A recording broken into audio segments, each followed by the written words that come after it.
Hello students, today we'll be solving question number 188 which came in the WBCS 2019 question paper.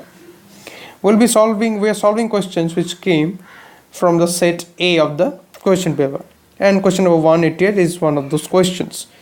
Basically we are trying to solve numerical questions or some questions which are numerical based, or you can say whatever.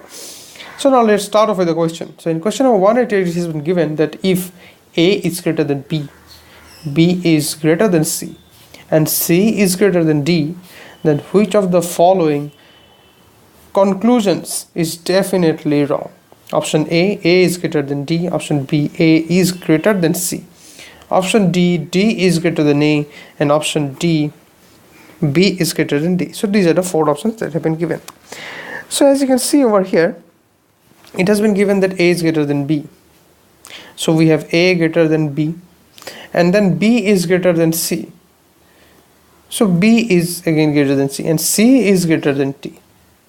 So now if such a thing exists, then by law we'll basically apply the law of transitivity.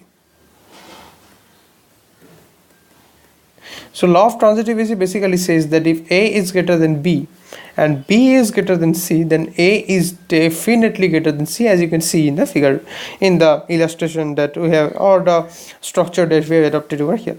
So now, is A greater than D over here? Yes, A is definitely greater than A. D, is A greater than C? Yes, A is definitely greater than C. And is D greater than A? No, D is smaller than A. D is rather smaller than A. So option C is incorrect, and option D is that B is greater than D. This is also correct. Option C is also correct.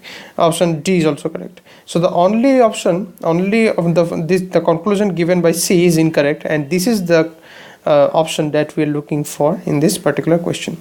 So this is how you solve this question number 188. I will be solving the next questions in the subsequent videos. Thank you very much.